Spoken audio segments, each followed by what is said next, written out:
तो अब हम पढ़ेंगे ASCII, ठीक है। ASCII क्या है, पहले ये फुल फॉर्म देख लेते हैं ASCII का। ASCII का फुल फॉर्म है American standard code for information interchange, ठीक है। अब ASCII क्या है? ASCII है, it represent this characters as a numbers while each character has its unique number, ठीक है। तो एक्चुअली कैरेक्टर सिर्फ नहीं है, इसकी कुछ कुछ तुम्हारा स्पेशल कैरेक्टर्स भी इंक्लूड करता है खुद के अंदर। मतलब एक वो यूनिक नंबर होता है। सपोज तुम्हारा कैपिटल ए का पकड़ो तो 65 है, स्मॉल ए का पकड़ो तो 97 है, जिससे हम वो कैरेक्टर्स व लेटर्स को इंग्लिश में लेटर सिर्फ नहीं, ब्लैंक स्पेस भी हो जाता है हमारा। कुछ कुछ स्पेशल स्पेशल कैरेक्टर, मैं नहीं बोलूँगा सारा स्पेशल कैरेक्टर, बट कुछ कुछ स्पेशल कैरेक्टर इंक्लूड होता है एस्की में। तो उसको हम रिप्रेजेंट करने का तरीका है एस्की, ठीक है। एक कोड है एस्की जिससे हम उसको रिप्रेजेंट करते हैं। सिंपल सा टेक्निक है ये। एस्की तुम्हें टाइप कन्वर्शन में भी लगता है टाइप कन्वर्शन, जब हम कोई अल्फ़ाबेट को कोई इंटीजर में कन्वर्ट करते हैं, तब हमारा लगता है ये एस की वैल्यू के मदद से ही हम कन्वर्ट करते हैं, ठीक है। उसके बाद आता है, ये थोड़ा पढ़ लेना, ये रेंज कैसे ये कभी कभी क्वेश्चन में आ जाता है और प्रोग्रामिंग में भी कभी कभी लगता है। मैं बोला ना, जब वो टाइप कन्वर्शन लग जाता है, मतलब कुछ कैरेक्टर टाइप डेटा टाइप को हम इंटीजर में कन्वर्ट करते हैं या इंटीजर टाइप डेटा टाइप को कैरेक्टर डेटा टाइप में कन्वर्ट करते हैं, तब कुछ कुछ केस में प्रोग्राम में हमें इम्प्लीमेंट करना पड़ता है। तो ये याद कर लेना। ये मैं एक बार बोल देता हूँ, लाइक इधर ये लिखा है ना 97 मतलब स्मॉल ए, 98 मतलब स्मॉल बी, ऐसे ही ये जाता है A to Z, small A to small Z, 97 to 122, और कैपिटल ए में जाता है कि 65 से स्टार्ट होता है, और जेड कैपिटल जेड होता है 90, और वैसे ही जाता है। क्या कैपिटल बी होता है 66, कैपिटल सी होता है 67, और हमारा ये क्या है, ये तो सिंपल नंबर 0 to 9 ऐसे रिप्रेजेंट करते हैं। 0 to 9 48 से 57 में रिप्रेजेंट करते हैं, ठीक है, वैसे ही। और ब्लैंक स्पेस का हमारा है 32। यही इनफ है तुम लोगों को याद करने के लिए। लाइक इससे ही तुम्हारा प्रोग्राम में जो जो काम होगा चल जाएगा। और अगर ये डेफिनेशन आया तो पहले तुम लोगों को ये इसका फुल फॉर्म लिख देना पड़ेगा, American standard code for information interchange. उसके बाद ये लिख देना जो डेफिनेशन लिखा है, और एक्सप्लेन भी किया खुद से भी। लाइक एक्सप्लेन कर सकते हो, कोई दिक्कत नहीं है, मार्क्स तुम्हें मिल जाएगा। तुम समझा पाओगे तो तुमको मार्क्स मिल जाएगा एग्जाम में। थ्योरी ये सब बहुत कम मार्क्स का ही आता है, कि 1 मार्क्स और 2 मार्क्स का ही आता है, कुछ ज़्यादा मार्क्स का भी नहीं आता, ठीक है। ये क्या, उसके बाद आता है यूनिकोड, ठीक है। यूनिकोड भी लगभग एस्की की तरह ही है, बट कुछ डिफरेंस है, वो डिस्कस कर लेते हैं। Unicode is a wide representation of characters in numeric form containing hexadecimal digits from this to this, ठीक है। ये 16 बिट्स का में 16 बिट्स में एक्चुअली रिप्रेजेंट करता है। मोस्ट प्रोबेबली तुम्हारा ASCII 7 बिट्स में रिप्रेजेंट करता है, और तुम्हारा इधर यूनिकोड 16 बिट्स में रिप्रेजेंट करता है, ठीक है। और ASCII का मतलब, ASCII सिर्फ मेनली तुम्हारा कैरेक्टर्स और इंग्लिश कैरेक्टर्स में ही डील करता है, और वो डिजिट दिखा है वो डिजिट में डील करता है, ठीक है। और कुछ कुछ स्पेशल कैरेक्टर में डील करता है। पर ये यूनिकोड सिर्फ इंग्लिश नहीं, बहुत सारे लैंग्वेज के अल्फ़ाबेट से डील करता है, और इसमें बहुत सारे स्पेशल कैरेक्टर्स भी होते हैं, like emojis and all. Emojis से भी डील करता है, और स्पेशल कैरेक्टर तो लगभग सारा ही होता है इसमें, ठीक है। तो यही डिफरेंस है तुम्हारा एस्की और यूनिकोड का, ठीक है। तो उसके बाद आता है एस्केप सीक्वेंस, ठीक है। ये एस्केप सीक्वेंस का इधर थोड़ा एग्जांपल्स दिया है, मतलब escape sequence with its non graphic character. तो पहले हम एस्केप सीक्वेंस का डेफिनेशन पढ़ लेते हैं, उसके बाद हम ये टेबल में जाएंगे, ठीक है। तो एस्केप सीक्वेंस हमारा क्या है? एस्केप सीक्वेंस है बेसिकली, और escape sequences are basically some characters that are used to control the cursor while displaying the values on the screen. मतलब जब हम एक कोड लिखते हैं ना, कोड लिखने के बाद हम वो कोड रन करते हैं, और रन करने के बाद हमको उस कोड का आउटपुट दिखता है। उस आउटपुट में कर्सर कंट्रोल करने के लिए हमारा एस्केप सीक्वेंस लगता है, ठीक है।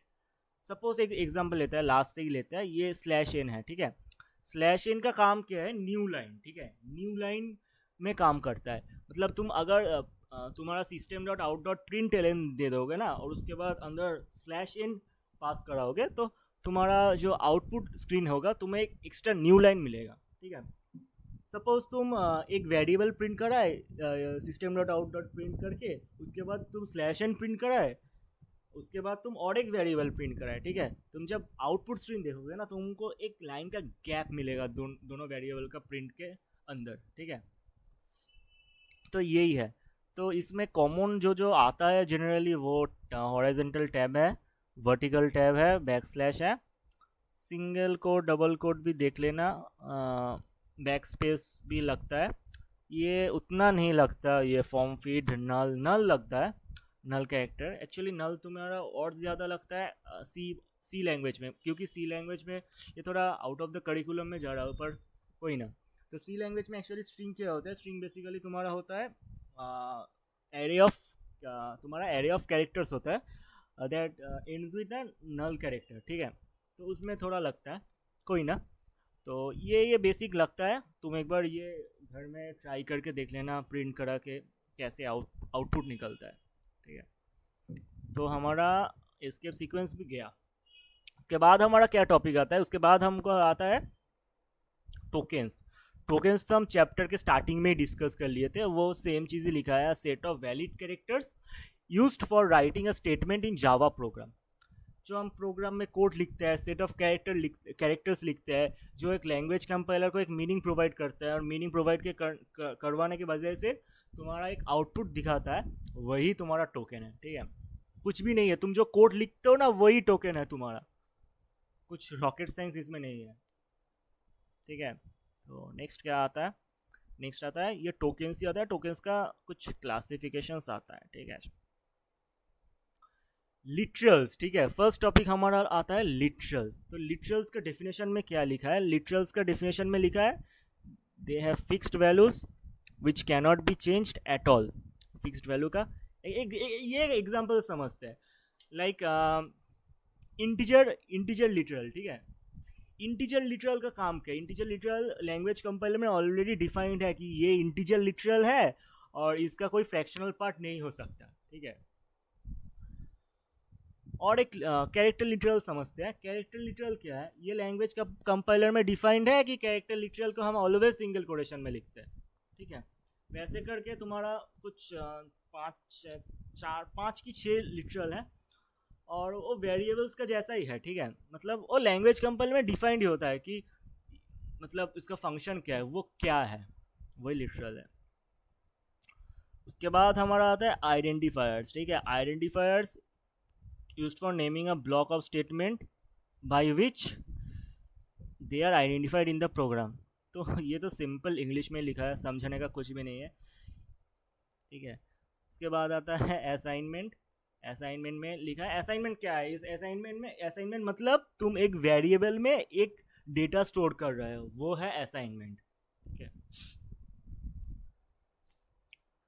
और एक टर्म आता है इसके साथ, असाइनमेंट के साथ, डिक्लेरेशन में अभी बोल देता हूँ। डिक्लेरेशन क्या है, डिक्लेरेशन है मतलब तुम कुछ वेरिएबल को डिक्लेयर कर रहे हो, उसका डेटा टाइप से उस वेरिएबल को तुम वो प्रोग्राम में डिफाइन कर रहे हो कि ये इंटीजर ए है, इंट ए है, ये हम प्रोग्राम में यूज़ कर सकते हैं, ठीक है। ये डिक्लेरेशन है। आई गेस उसका डिफरेंस बाद में है, हाँ हाँ, इसका डिफरेंस बाद में है, बाद में भी हम समझेंगे, ठीक है। ऑपरेटर्स, ऑपरेटर्स आर क्या है, operators, operators symbols are sign use to specify the operations to be performed in a program. वही पढ़े थे ना हम पहले, ये operators plus minus multiplication division modulus operator, यही सब चीज़ है। मतलब दो ऑपरेंड के अंदर कुछ मतलब परफॉर्म करवाता है ये ऑपरेटर्स, ठीक है। पंचुएटर्स क्या है, पंचुएटर्स है science used special character in Java, ठीक है। मतलब पंचुएटर हम कॉमा यूज़ कर सकते हैं, हम कॉमा जब दो वेरिएबल हम डिक्लेयर करते हैं ना, इंट ए कॉमा बी, वो कॉमा पंचुएटर है। उसके बाद हम ए कॉमा बी लिखकर उसके बाद हम जो सेमीकोलन देते हैं ना, वो पंचुएटर है। ये सभी चीज़ पंचुएटर्स होता है। तो सेपरेटर्स क्या है, separators they are special characters used in Java to separate the variables और कैरेक्टर्स, ठीक है। ये भी कुछ नहीं। कीवर्ड्स, कीवर्ड्स क्या है, keywords words that provide special meaning to the Java compiler.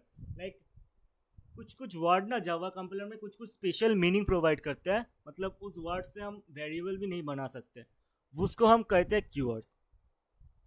Example of keyword, एक फेमस कीवर्ड है दिस कीवर्ड, एग्जाम्पल लिख देना, मार्क्स मिल जाएगा। और डिफाइन तो मैं इधर डेफिनेशन जो लिखा है वो भी लिखना पड़ेगा।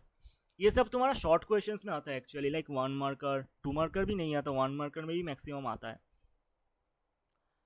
उसके बाद हमारा आता है प्रिमिटिव डेटा टाइप। ठीक है, प्रिमिटिव डेटा टाइप क्या है? Primitive data type I guess तुम लोगों को मैंने पहले लेक्चर्स में बोला था, मतलब यूनिट 1 और यूनिट 2, मोस्ट प्रोबेबली यूनिट 2 में ही बोला था। ठीक है, मतलब प्रिमिटिव डेटा टाइप क्या है? प्रिमिटिव डेटा टाइप वो डेटा टाइप है जो ऑलरेडी लैंग्वेज कंपाइलर में जो डेटा टाइप ऑलरेडी डिफाइंड होता है। ठीक है, like byte, short, int, long, float, double, char, boolean, ये 8 है तुम्हारा प्रिमिटिव डेटा टाइप। ठीक है, वही लिखा है इधर एग्जांपल में, इंटीजर में आता है बाइट, शॉर्ट, इंट, लॉन्ग, और तुम्हारा रियल में आता है फ्लोट, डबल। बिकॉज रियल में ये क्यों आता है? रियल में ये इसलिए आता है क्योंकि तुम लोगों का एक डेसिमल पोर्शन हो जाता है ना नंबर में, तब ये रियल टाइप के अंदर आता है, और ये ओवरऑल चीज तुम्हारा न्यूमेरिक टाइप के अंदर आता है। उसके बाद क्या है? उसके बाद है तुम लोगों का नॉन न्यूमेरिक डेटा टाइप्स। ठीक है, ये भी एक्चुअली तुम्हारा प्रिमिटिव के अंदर ही आता है। ये है कैर डेटा टाइप, ये है बुलियन डेटा टाइप। कैर मतलब जो हम सिंगल कोटेशन में लिखते हैं, और बुलियन मतलब हम जिस वेरिएबल का रिजल्ट ऑलवेज तुम्हारा ट्रू और फॉल्स में होता है। ये सब सिंपल चीज़ है, लाइक बहुत ही बेसिक लेवल में जा रहा हूँ, तुम लोगों का शायद ये चीज़ पता भी होगा, पर पता होगा तो एक बार डिवीजन हो जाएगा, नहीं पता होगा तो तुम लोग सीख ही सकते हो, पूरा चीज़ ही तो बता रहा होगा। ठीक है, तो उसके बाद आता है डिक्लेरेशन एंड इनिशियलाइजेशन। ये थोड़ा मैं इधर भी बता चुका हूँ, ये जब असाइनमेंट बोल रहा था। डिक्लेरेशन क्या है? Declaration basically declaration is a term use to declare the type of a variable. ठीक है, एग्जाम्पल देखते हैं। एग्जाम्पल क्या है? Int A. ठीक है, इंट ए हम डिक्लेयर कर रहे हैं पूरा प्रोग्राम में कि भाई एक वेरिएबल है ए, उसका डेटा टाइप है इंट, और तुम ये इंट ए में कोई भी इंटीजर वैल्यू स्टोर कर सकते हो और प्रोग्राम में यूज कर सकते हो। डिक्लेरेशन यही है, यही सिंपल चीज को हम डिक्लेरेशन बोलते हैं।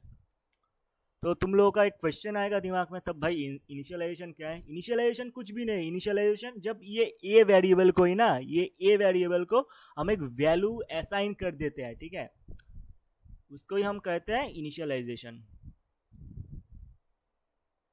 ठीक है, तो वही लिखा है, इनिशियलाइजेशन रिफर्स टू असाइनिंग और storing a specific value to a variable. Int A equals to 5, मतलब अगर पहले इंट ए लिख चुके हो तब तुम्हें बाद में लिखना पड़ेगा ए इक्वल्स टू 5। ठीक है, तुम अगर इनिशियलाइज करना चाहते हो, और तुम ये डिक्लेरेशन और इनिशियलाइजेशन दोनों टास्क को एक लाइन में भी कर सकते हो। लाइक तुम ये भी लिख सकते हो इंट ए इक्वल्स टू 5, कोई दिक्कत वाली बात नहीं है, ये भी कोई एरर शो नहीं करेगा कंपाइलर। स्टैटिक इनिशियलाइजेशन क्या है? तुम जब डायरेक्टली एक वेरिएबल में एक वैल्यू डिक्लेयर करते हो, वो उसको हम स्टैटिक इनिशियलाइजेशन कहते हैं। डायनामिक क्या है? डायनामिक क्या है? एक वेरिएबल में तुम और दोनों वेरिएबल का वैल्यू को, दोनों या एक वेरिएबल का वैल्यू को भी इनिशियलाइज कर रहे हो। ठीक है, ठीक है, मतलब इधर तुम सी इक्वल्स टू ए भी लिख सकते थे, वो भी डायनामिक होता। मतलब तुम डायरेक्ट डेटा असाइन नहीं कर रहे हो, तुम और एक वेरिएबल का वैल्यू उसमें असाइन कर रहे हो। ठीक है, उसको ही तुम कह सकते हो डायनामिक इनिशियलाइजेशन।